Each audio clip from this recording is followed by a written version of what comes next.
வணக்கம். Big topic with Karthik Mayakumar. Ajith அவர்களை அடிச்சே கொன்னாங்களே போலீஸ் டிபார்ட்மெண்ட்ல இருக்கிற சில சைக்கோஸ். இந்த வழக்கு சார்ந்த அடுத்தடுத்த அப்டேட்ஸ் தான் முழுக்க பார்க்க போற நிகழ்ச்சியில் போலாம். நடக்கூடாது நடந்துச்சு, தைரியமா இருங்க. நான் ஆக்ஷன் எடுக்க சொல்லியிருக்கேன். என்ன ஹெல்ப் பண்ண சொல்றேன் அமைச்சர் சொல்லி. சார் யார் தெரியுதா? ஜான் சுந்தர்லால், மதுரை மாவட்ட நீதிபதி. முதல்ல உயர்நீதிமன்ற மதுரை கிளை ஒரு உத்தரவை பிறப்பிச்சிருந்தாங்களே, உடனடியாக மதுரை மாவட்ட நீதிபதி இந்த விஷயத்தில் இன்வெஸ்டிகேஷன் ஆரம்பிச்சிருன்னு சொல்லிட்டு ஆரம்பிச்சிட்டாருங்க. இவர் எங்கேருந்து இன்வெஸ்டிகேஷன் ஆரம்பிச்சிருக்காருன்னா, திருப்புவனம் போலீஸ் ஸ்டேஷன் இருக்க பாருங்க, அங்கேருந்து அவரோட இன்வெஸ்டிகேஷன் ஆரம்பிச்சிருக்காரு. ஏன்னா இந்த ஒட்டுமொத்த கிரைமோட ஆரிஜினா அந்த பிளேஸ் தான். என்னதான் கோயிலுக்கு போனவங்க அந்த 2 பேர் அம்மாவும் பொண்ணும் அவங்க நகையை காணும்னு புகார் கொடுக்க போயிட்டு அதுக்கப்புறமா அங்கேருந்து என்னென்ன ஆச்சுன்னு பார்த்துருந்தோம்ல. ஸோ அந்த புகார் பதிவான இடமா கருதப்படுறது இந்த ஸ்டேஷன் தான். ஸோ அங்கேருந்து இப்போதைக்கு இன்வெஸ்டிகேஷனை மதுரை மாவட்ட நீதிபதி அவர்கள் இப்போ ஆரம்பிச்சிருக்காங்க. இந்த வழக்கில் பெரிய அப்டேட்டே பார்த்தீங்கன்னா இப்போதைக்கு இதான் மக்களே. ரைட்டு, பொதுவாக ஒரு அசம்பாவிதம் நடந்த பிற்பாடு சீர்திருத்தங்களை பற்றி யோசிப்பாங்க, டிபார்ட்மெண்ட் வைஸும் சிஸ்டம் வைஸும். அப்பேற்பட சீர்திருத்தம் ஒன்று இந்த வழக்கு சார்ந்து இப்போ பண்ணப்படுதுங்க. நம்ம டிஜிபி இருக்கார்ல, அவர் ஒரு அதிரடி உத்தரவை பிறப்பிச்சிருக்காரு. இது அதிரடியாக இல்லையான்றதை மக்கள் முடிவு பண்ணிங்கன்னா உத்தரவை சொல்லிடுறேன். போலீஸ் அதிகாரிகளுக்கு கீழே இயங்குற இந்த அங்கீகரிப்பில்லாத தனிப்படைகள் இருக்குல்ல, ரெக்கக்னைஸ் பண்ணப்படாத இந்த தனிப்படைகள், இது எல்லாத்தையும் உடனே கலைக்கணும்னு ஆர்டர் இஷ்யூ பண்ணியிருக்காங்க. ஆர்டர் வந்துருச்சு வெளியே. அது மட்டும் இல்லை, அங்கீகரிக்கப்பட்ட சிறப்பு பிரிவுகள் இருக்குல்ல, இதை தவிர வேற எந்த ஒரு தனிப்படையும் செயல்படவே கூடாதுன்னு சொல்லியிருக்காங்க. இது கூடவே முக்கிய வழக்குகளுக்கு மட்டும்தான் இந்த ஹையர் அஃபிஷியல்ஸ் இருக்காங்க பாருங்க, அவங்க இந்த ஸ்பெஷல் டீமை ஃபார்ம் பண்ணுவாங்க. மற்றபடி எல்லாத்துக்கும் தொட்டதுக்கெல்லாம் இது போல் ஃபார்ம் பண்ணீங்க அப்படின்ற மாதிரி வார்னிங்கையும் டிஜிபி அவர்கள் இந்த ஆணையில் தெளிவாக குறிப்பிட்டிருக்காங்க. ஸோ இதுக்கப்புறம் இந்த சம்பளத்தை வாங்கிட்டு, கவர்மெண்ட்டோட சம்பளத்தை வாங்கிட்டு இன்ஃப்ளூயன்ஷியல் பர்சன்ஸ்க்காக மட்டும் சில பேர் காட்டடி அடிப்பானுங்களே, அவனுங்க சேர்ந்த டீம் இருக்காது. இது கொஞ்சம் நிம்மதி மக்களே நம்மளுக்கு. இந்த அஜித் அவர்கள் தரப்புக்காக நிறைய வக்கீல்கள் தொடர்ந்து ஆஜராகிட்டு இருக்காங்க. அதுவும் நிறைய கட்சிகள் இருக்குல்ல, இந்த அதிமுக, நாம் தமிழர் கட்சின்னு பல கட்சிகள் இருக்குல்ல, அந்த கட்சிகளை சேர்ந்த வக்கீல்கள்லாம் முன்னாடி வராங்க. இந்த அஜித் அவர்கள் கொலைக்கு எப்படியாவது நீதி வாங்கி தரணும் அவ்வளோ பேர் முன்னாடி வராங்க. அவங்களுக்கு நம்மளோட மனதார வாழ்த்துக்களை பதிவு பண்ணிப்போம் மக்களே, பாராட்டுகளை பதிவு பண்ணிப்போம். இந்த உயர்நீதிமன்ற மதுரை கிளையில் வக்கீல் தீரன் அவர்கள் ஆஜரானாங்க, நாம் தமிழர் கட்சியை சேர்ந்தோன்னு நினைக்கிறவர். இவர் என்னென்ன சொன்னார்னு பார்த்தீங்கன்னா, வெறும் 500 ரூபாய் தான்ப்பா. இந்த 500 ரூபாயில் ஆரம்பித்த பிரச்சனை தான் இவ்வளோ பெரிய பிரச்சனை. இந்த வாக்குவாதத்தினால தான் அந்த நிக்கிதா இருக்காங்களே, அவங்க புகாரே கொடுத்துருக்காங்க. செல்வாக்கை பயன்படுத்தி அஜித்தை குறி வச்சிருக்காங்க. தலைமைச் செயலக IAS ஒருத்தர் அவர் ஏவி விட்டு தான் இவ்வளோ விஷயங்கள் நடந்ததா இவர் தரப்பில் சொல்லப்பட்டிருக்குங்க. கோர்ட்டு வரைக்கும் போயிட்டு வக்கீல்கள் ஒரு மேட்டரை சொல்கிறாங்கன்னா அதில் அப்படியே நம்ம ஈஸியாக கடந்து போயிட முடியாது. ஏதோ ஒன்று சொல்கிறாங்க அப்படின்ட்டு. ஏதோ இந்த விஷயத்தில் புது பேர் அதுக்கப்புறம் வெளியே வரும் போல இருக்குது. நான் செல்வாக்கான அதிகாரம் இருக்கிறவன், நான் சொன்னால் நடக்குன்ற மாதிரி மமதையில் பல பேர் இருப்பாங்களே, அந்த அதிகாரிகள் பேரில் ஒன்றுனா வெளியே வரும் போல இருக்குது. ஆல்ரெடி கோர்ட்டில் அரசு தரப்பே சொல்லிடுச்சுங்க, உயர் அதிகாரிகள் மேலே ஆக்ஷன் எடுக்க ரெடியாக இருக்குன்னு சொல்லிட்டாங்க. அந்த லிஸ்ட்டாக தான் எதிர்பார்த்துட்ருக்கோம் யாருன்னு. இவரும் கிட்டத்தட்ட அதை தாங்க சொல்லியிருக்காப்புல. இல்லை கொடுமையை பார்த்தீங்களா, நகைன்றது செகண்டரி தான். 500 ரூபாய் கேட்டிருக்காப்புல அஜித்.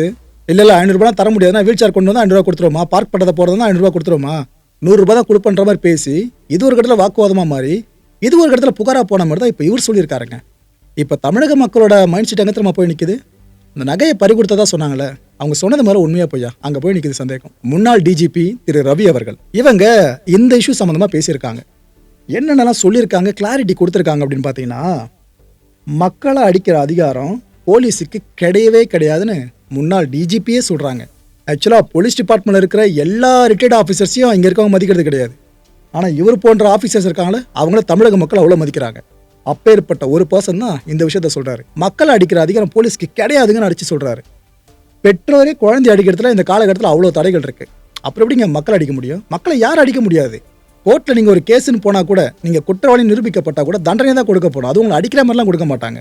அப்படி இருக்கிறப்ப போலீஸ் யார் அடிக்கிறதுக்கு அப்படின்னு முன்னாள் போலீஸே கேட்குறாரு. திருப்புவன சம்பவம் இருக்குல்ல, இது ஒட்டுமொத்த காவல்துறைக்கும் ஒரு அவப்பெயர்னு சொல்கிறாருங்க ரவி அவர்கள். பொறுமையே இல்லாமல் அஜித்தை அடித்து விசாரிக்கிறதா சொல்கிறாரு. இந்த கிரேவ் கிரைம்லாம் சொல்லுவாங்க, இந்த பாலியல் வன்கொடுமை செய்கிறது, கொலை பண்ணுறது, இது போல விஷயங்கள்லாம் வரும். அதில் கூட பொறுமையை கடைபிடிப்பாங்க. ஆனால் இது ஜஸ்ட் ஒரு திருட்டு கேஸ் தான், ஓகேவா? நீங்கள் அவர் திருடினாரோ இல்லையா செகண்டரி, ஆனால் அப்பேற்பட்ட ஒரு வழக்கு தான் இது. இதுக்கு எதுக்காக இவ்வளோ தூரம் அவங்க இறங்கி தனிப்படலாம் அமைச்சு போயிட்டு தேவையே இல்லை. அதுவும் சந்தேகத்தின் பேரில் அடிச்சிருக்காங்க. இதுதான் இதில் உச்சக்கட்ட கொடுமைன்றாரு. இப்போ நீ தான் எடுத்தன்ற விஷயம் ஆதாரப்பூர்வமாக தெரிய வந்து அதுக்கப்புறம் உங்ககிட்ட வாங்குறது வேற, அதை கூட அடிக்கக்கூடாது, ஓகேவா?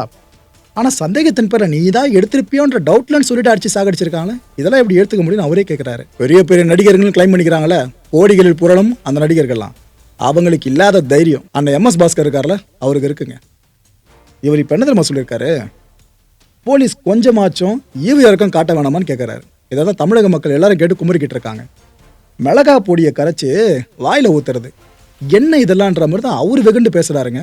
ஏன்னா அஜித் நாம யாரோ ஒரு குடும்பத்தில் இருக்க பையனெல்லாம் பார்க்கல, நம்ம வீட்லேயும் பசங்க இருக்காங்க. நாளை பின்ன போலீஸ் வந்து விசாரணைக்கு சொல்லி கூப்பிட்டு போனாங்கன்னா நாம் பதற மாட்டோமா?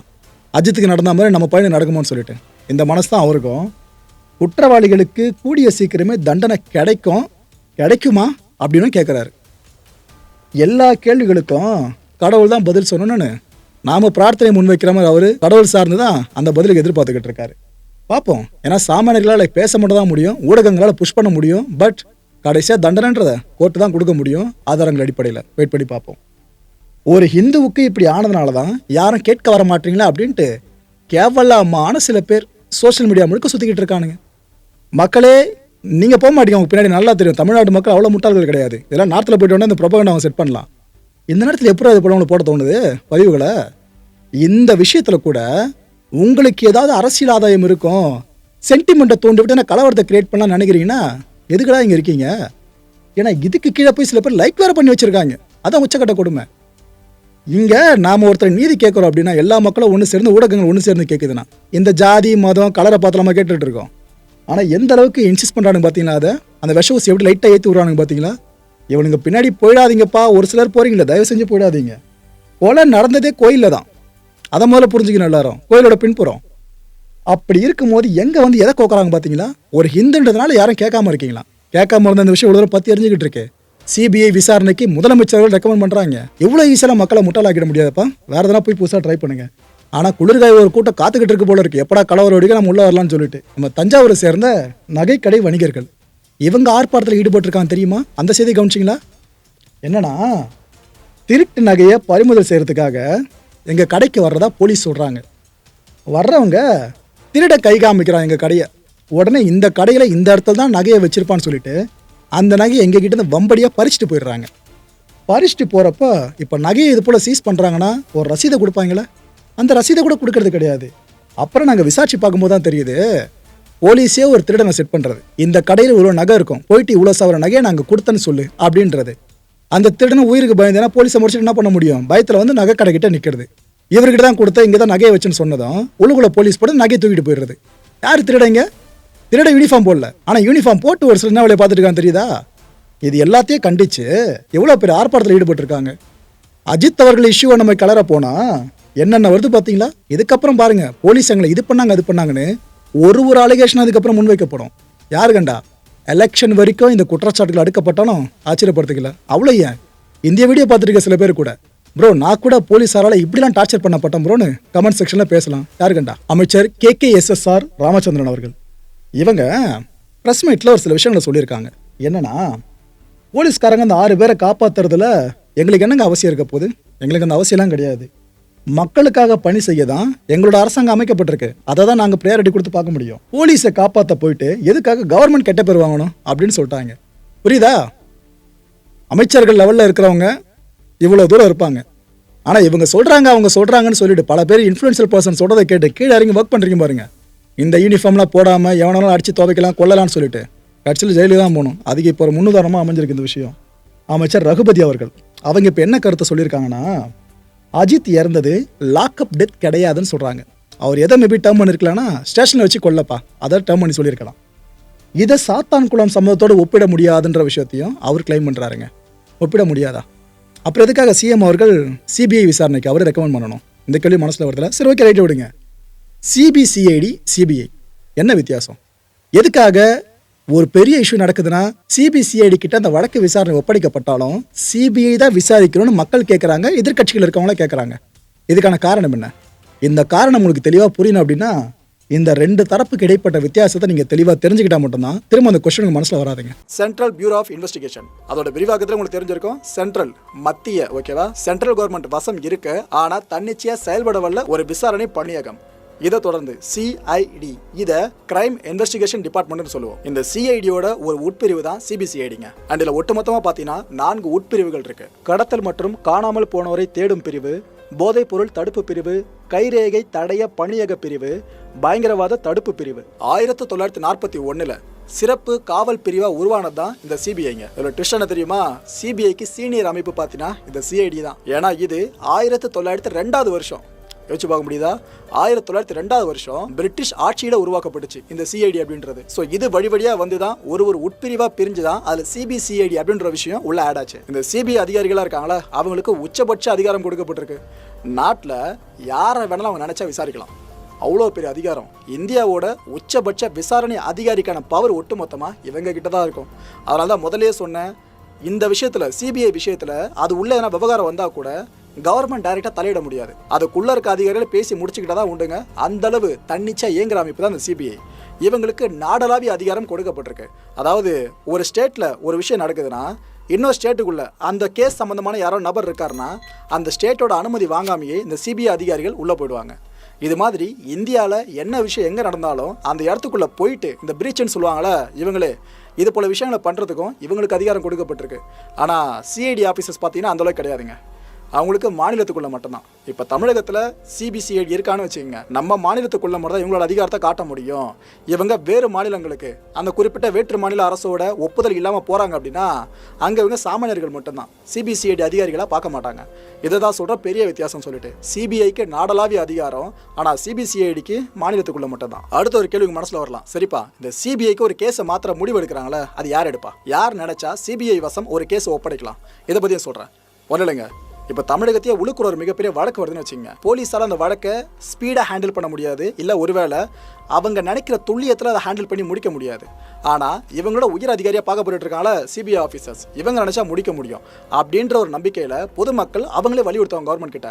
இல்லைங்க இந்த வழக்கு பெருசாக போதுங்க, இது சிபிஐ கிட்ட கொடுத்துருங்க, அப்போ தான் கரெக்டாக அவங்க இம்மி பசங்காமல் இந்த வழக்கில் என்ன உண்மையை சொல்லிடுவாங்கன்னு கவர்மெண்ட்டுக்கு மக்கள் அழுத்தம் கொடுக்க ஆரம்பிப்பாங்க. இதெல்லாம் கடந்த காலையில் நிறைய கேசஸில் நாமளே பார்த்துருக்கோம், நிறைய உதாரணங்கள் சொல்ல அந்த விஷயத்தில். இப்போ ஏற்பட்ட தலைவலியாக கவர்மெண்ட் ஒரு கட்டத்தில் சுமக்கிறாங்க பார்த்தீங்களா, அந்த நேரத்தில் மாநில அரசு சில நேரங்களில் மட்டும் சொல்கிறேன், மாநில அரசு சிபிஐ கிட்ட ஒரு வழக்கை ஒப்படைக்கலாம்.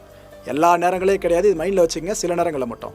அண்ட் இன்னொரு பக்கம் ஒரு 3 தரப்பினர் எப்போ நினச்சாலும் ஒப்படைக்கலாம் இந்த வழக்கை. அந்த 3 தரப்பில் முதல் தரப்பு மத்திய அரசு. மத்திய அரசு நினச்சாங்கன்னா இப்போ நம்ம ஸ்டேட்டுக்குள்ளே நடக்கிற ஒரு வழக்கை சிபிஐக்கு இவங்க ஒப்படைக்கலாம், மத்திய அரசு நினச்சாங்கன்னா. ரெண்டாவது உச்ச நீதிமன்றம், அவங்க நினச்சானா எந்த வழக்கு வேணாலும் சிபிஐ கொடுக்கலாம். இதில் மூணாவதா உயர் நீதிமன்றங்கள். ஒவ்வொரு மாநிலத்துக்கும் இந்தியாவில் உயர் நீதிமன்றம்னு ஒன்று இருக்குது பார்த்தீங்களா, ஹைகோர்ட். இப்போ நமக்கு இருக்கு சென்னை ஹைகோர்ட். இது மாதிரி ஒவ்வொரு மாநிலத்தில் இருக்க உயர் நீதிமன்றங்கள் நினைச்சா ஒரு வழக்கை சிபிஐக்கு மாற்றலாம். அடுத்தபடியா சிஐடிக்கு யார் கேஸ் ஒப்படைப்பா அதை பற்றி பார்க்கலாம். இப்போ டிஜிபிலாம் தமிழக அரசுக்குள்ளே கொண்டு வந்துருங்களா, இவங்கள இப்போ அரசு எந்திரத்தில் ஒர்க் பண்ணிட்டு இருக்காங்க எனர்ஜி, அதனால் தமிழக அரசுக்குள்ளே கொண்டு வரேன். ஸோ தமிழக அரசு நினச்சாங்கன்னா சிஐடிக்கு ஒரு வழக்கை ஒப்படைக்கலாம். இதே மாதிரி நம்ம உயர் நீதிமன்றம் இருக்குல்லங்க, அது நினச்சாலும் ஒரு வழக்கை சிஐடி தரப்புக்கு ஒப்படைக்கலாம். அடுத்தபடியா எந்த மாதிரியான வழக்குகளெல்லாம் இந்த சிபிஐ நடத்தும்? சிபிஐ அதிகாரிகள் திறமைக்கு, அவங்க திறமைக்கு ஈக்குவலான வழக்குகள்லாம் எது அவங்க எதெல்லாம் ஹேண்டில் பண்ணுவாங்க அதை பற்றி பார்க்கலாம். இந்த பொருளாதார குற்றங்களாக இருக்குது பார்த்தீங்களா, அது டைரெக்டாக சிபிஐ கிட்ட கொடுத்துருவாங்க. ஃபார் எக்ஸாம்பிள் விஜய் மல்லையா கேஸ்லாம் இருக்குல்ல, அது போல் பெரிய பெரிய கேஸ் ஏதாவது நடக்குது, பொருளாதாரம் சார்ந்த ஒரு குற்றம் நடக்குதுன்னா அதை இவங்க ஹேண்டில் பண்ணுவாங்க. இதே மாதிரி மோசடி, அது எந்த மோசடியாக வேணாலும் இருக்கலாம், குறிப்பாக நிதி மோசடி விஷயங்கள், இதை சிபிஐ டைரெக்டாக எடுத்து ஹேண்டில் பண்ண ஆரம்பிச்சிருவாங்க. இதெல்லாம் விட முக்கியமான ஒரு விஷயம், மாநில அரசு சார்ந்த ஏதாவது ஒரு கேஸ்னா உங்களுக்கு மாற்று கருத்தே வேணாம், சிஐடி எடுக்க மாட்டாங்க, சிபிஐ தான் எடுத்து நடத்துவாங்க. ஃபார் எக்ஸாம்பிள் ஒரு மாநில முதலமைச்சர் மேலே ஊழல் குற்றச்சாட்டு சுமத்தப்பட்டுச்சுன்னு வைங்க, இந்த கேஸை சுப்ரீம் கோர்ட்டோ இல்லை ஹைகோர்ட்டோ இல்லை சென்ட்ரல் கவர்மெண்ட்டோ அவங்க நினச்சி சிபிஐக்கு மாற்றலாம் முடிவு பண்ணிட்டாங்கன்னா அங்கே கேஸ் மாறிடுச்சுன்னா அந்த குறிப்பிட்ட முதலமைச்சர் இருக்கார் பார்த்தீங்களா, அவர் வீட்டை ரைடு பண்ணலாம் இந்த சிபிஐ ஆஃபீஸர்ஸ், அவர்கிட்ட விசாரணை பண்ணலாம் இந்த சிபிஐ ஆஃபீஸர்ஸ். எப்படி சிட்டிங்கில் இருக்க ஒரு முதலமைச்சர் கிட்ட கூட இந்த சிபிஐ ஆஃபீஸர்ஸ் அதிகாரத்தை காட்ட முடியும். இப்போ புரிஞ்சிருக்கும் அந்த ஆஃபீஸர்ஸ்க்கு எவ்வளோ பவர்னு சொல்லிட்டு. முதலமைச்சர் மட்டும் கிடையாதுங்க, இப்போ ஒரு மாநிலத்தை ஆண்டுகிட்டு இருக்க அரசாக இருக்கட்டும், அதுக்கு எதிராக ஏதாவது ஊழல் குற்றச்சாட்டு இல்லை சம்திங் வேற ஏதாவது குற்றச்சாட்டு முன்வைக்கப்படுதுன்னா அந்த வழக்கு சிபிஐ கிட்ட ஒப்படைக்கப்பட்டா அவங்க தான் இதை எடுத்து விசாரிப்பாங்க. இந்த வழக்குகள் மட்டும் கிடையாது, கூடுதல் இன்னும் நிறைய வழக்குகள் சாதாரண போலீஸ் ஹேண்டில் பண்ணுவாங்களா, இதுலேயே அதோட தீவிரத்தன்மை கருதி சிபிஐ கிட்ட ஒரு சில வழக்குகள் ஒப்படைக்கப்படும். இதில் சிஐடி எடுத்துக்கிட்டிங்கன்னா அவங்க கிட்ட பெரும்பாலும் 2 தரப்பிலான வழக்குகள் தான் வந்து குவியும். அதில் ஒன்று இந்த கலவரம் சம்பந்தமான வழக்குகள், அவங்க எடுத்து அந்த கேஸை பற்றின விசாரணை முன்னெடுத்துட்டு போவாங்க. ரெண்டாவதா இந்த கொலை மாதிரியான குற்றவியல் கேசஸ்லாம் இருக்குல்ல, அதை எடுத்தோம் சிஐடி ஹேண்டில் பண்ணும். சம்பவம் நடந்ததுங்க சிவகங்கையா, அதே சிவகங்கையில் வச்சு பாஜக அதிமுக ரெண்டு தரப்பும் சேர்ந்து ஆர்ப்பாட்டத்தில் ஈடுபட ஆரம்பிச்சிட்டாங்க. ஏன்னா தேர்தல் நெருங்க சின்ன சின்ன விஷயங்களும் பெருசாக ப்ரொஜெக்ட் பண்ணப்படும். இது பெரிய விஷயம் இல்லையா? அதுவும் இல்லாமல் பாஜக அதிமுக எந்த அளவுக்கு கூட்டாக இருக்காங்க, நட்போடு இருக்காங்கன்னு வெளி உள்ளது காட்டுற நேரமும் வந்துச்சு தேர்தல் நெருங்க. ஸோ இதெல்லாம் சேர்ந்து என்னவோ ஆர்ப்பாட்டம் நடத்தியிருக்காங்க. ஆனால் யார் ஆப்போசிஷன் சீட்டில் இருந்தாலும் இதைத்தான் பண்ணுவாங்க.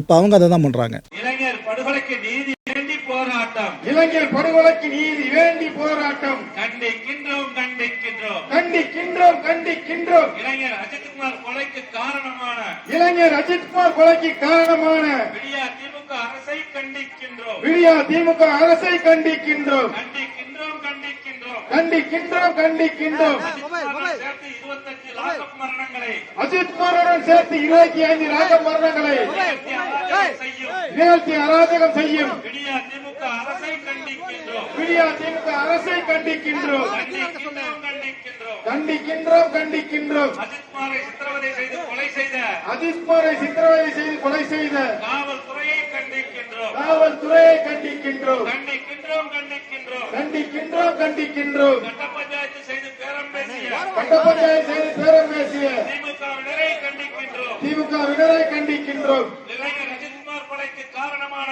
இளைஞர் அஜித்குமார் கொலைக்கு காரணமான ஸ்டாலின் அரசே ராஜினாமா செய். ஸ்டாலின் அரசே ராஜினாமா செய். ஸ்டாலின் அரசே ராஜினாமா செய். ஸ்டாலின் அரசே ராஜினாமா செய். தமிழக அரசே தமிழக அரசே தமிழக அரசே தமிழக அரசே பாதிக்கப்பட்ட குடும்பத்திற்கு பாதிக்கப்பட்ட குடும்பத்துக்கு 5 கோடி இழப்பீடு கொடு. 5 கோடி இழப்பீடு கொடு. பாதிக்கப்பட்ட குடும்பத்திற்கு பாதிக்கப்பட்ட குடும்பத்திற்கு 5 கோடி இழப்பீடு கொடு. 5 கோடி இழப்பீடு கொடு. நம்மளாம் எதிர்பார்க்க வேண்டிய விஷயம்னு பார்த்தீங்கன்னா, அஜித்தை விசாரிக்க காட்டின வேகம் இருக்குல்ல, அதே வேகத்தை இந்த 5 பேரை பிடிச்சி ஜெயிலில் போட்டிருக்காங்க பாருங்க. அவங்களுக்கு ஆர்டர் இஷ்யூ பண்ண அந்த இன்ஃப்ளூயன்ஷியல் பர்சன் இருக்காரு பாருங்க, ஹையர் அஃபிஷியல், அவருக்கும் தண்டனை கிடைக்கணும். ஸோ அந்த தண்டனை வாங்கி கொடுக்கறதுல அந்த வேகத்தை காட்டணும். பார்ப்போம் சிஸ்டம் எந்த அளவுக்கு இதுக்கப்புறமாச்சும் கரெக்டாக இல்லாமல் இருக்கும்னு சொல்லிட்டு. நம்மளாம் சிந்திக்க வேண்டிய விஷயம்னு பார்த்தீங்கன்னா, நடிகர் விஜய் அவர்கள் மேலே, நடிகர் சொன்னால் சரியா இருக்காதுல்ல, சரி ஓகே, தாவைக்க தலைவர் விஜய் அவர்கள் மேலே மக்களுக்கு நம்பிக்கை இருக்குது, இல்லைன்னா சொல்லிட முடியாது, இருக்குது. ஏன்னா அவர் தெட்டாக மாறுறது லிட்டரலாக தெரியுதுங்க, மற்ற கட்சிகளுக்கு அது லிட்டரலாக தெரியுது. ஆனால் இந்த மக்கள் நம்பிக்கை அவர் காப்பாற்றிக்கணும் அப்படின்னா நேரில் போங்க. படம் நடிச்சிட்டு இருக்கீங்கன்னா இல்லைன்னு சொல்லலை, அட்லீஸ்ட் இது போல் பெரிய இஷ்யூஸ் நடக்கும் போதாச்சும் பாதிக்கப்பட்ட குடும்பத்தை நேரில் போய் ஒரு முறை பாருங்கள். அதை விட்டு நாங்கள் ஆர்ப்பாட்டம் நடத்துகிறோம், போராட்டம் நடத்துகிறோம் என்ன சொன்னாலும் மக்கள் அதை பெருசாக சீரியஸாக எடுத்துக்க மாட்டாங்க. ஏன்னா விஜய்ன்ற ஒரு பர்சன் இருக்கிற வரைக்கும் மட்டும்தான் தாவைக்காவுக்கு மரியாதை. அந்த பர்சன் இல்லை அப்படின்னா மக்கள் இதை சரி எப்போ போல 10 கட்சி வந்துட்டு போவோம் அது மாதிரி இதை நினைப்பாங்க. அந்த கட்சி மேலே இருக்க அபிமானம் காரணம் இந்த விஷயத்த சொல்கிறேன்.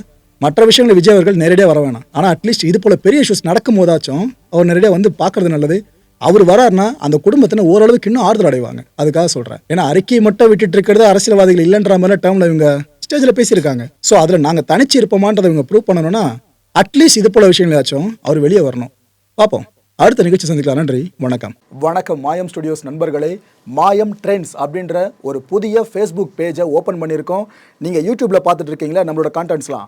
இதெல்லாம் விட ஒரு படி மேலே ரொம்ப கிறிஸ்பாகவும் ரொம்ப சூப்பராகவும் நிறைய கான்டென்ட்ஸ் உங்களுக்கு இந்த பேஜில் காத்துட்ருக்குங்க. ஸோ உடனடியாக ஃபேஸ்புக் பிளாட்ஃபார்ம் போங்க, மாயம் ட்ரெண்ட்ஸ்னு டைப் பண்ணி சர்ச் பண்ணி நம்ம பேஜை ஃபாலோ பண்ணுங்கள். அப்படியே நம்ம சேனலையும் நீங்கள் சப்ஸ்கிரைப் பண்ணிட்டீங்க அப்படின்னா இன்னும் நிறைய புது கான்டென்ட்ஸை உங்களுக்காக ப்ரொடியூஸ் பண்ணி கொடுத்துக்கிட்டே இருப்பாங்க. நீங்கள் பண்ணுற ஒவ்வொரு சப்ஸ்கிரிப்ஷனும் எங்களுக்கு பெரிய மோட்டிவேஷனாக அமையும்.